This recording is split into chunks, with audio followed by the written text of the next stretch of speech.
बिस्मिल्लाहिर्रहमानिर्रहीम। अस्सलामुअलैकुम वीवर्स, आप देख रहे हैं सिरात मुस्तकीम Saudi news channel.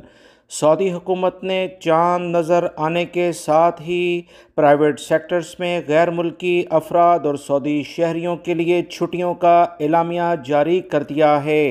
Eid ul Azha के लिहाज से 4 दिन छुट्टी का ऐलान जारी कर दिया गया है, जिसके मुताबिक प्राइवेट सेक्टर के मुलाजमीन की छुट्टी का आगाज़ मंगल 27 जून से होगा। सऊदी वजारत अफरादी क़ुव्वत ने भी इसकी तस्दीक कर दी है कि वजारत मेहनत के कवानीन के आर्टिकल 24 के मुताबिक हफ्तावार छुट्टी ईद तातीलात का ख्याल रखा जाएगा। वाज़ेह रहे 19 जून को यकम ज़िलहज्जा है, जबकि ईद उल अज़हा मंगल 28 जून को होगी।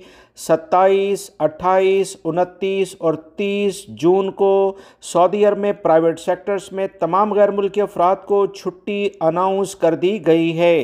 कोई कंपनी कफ़ील अगर आपसे किसी भी वजह से कोई इंतहाई मजबूरी के तहत या शिफ्टों के लिहाज से ईद की चारों छुट्टियों में ड्यूटी कराता है तो वो अलग से एक दिन छुट्टी भी देगा और इस पूरे दिन का ओवर टाइम भी लाजमी तौर पर देगा। याद रखें, ये लेबर कवानीन बहुत वाज़ेह है। 4 दिन की छुट्टी 27, 28, 29 और 30 जून के लिहाज से अनाउंस कर दी गई है। वीडियो लाइक करके शेयर भी कीजिएगा। मिलेंगे मज़ीद ताज़ा तरीन अपडेट के साथ। अस्सलामु अलैकुम।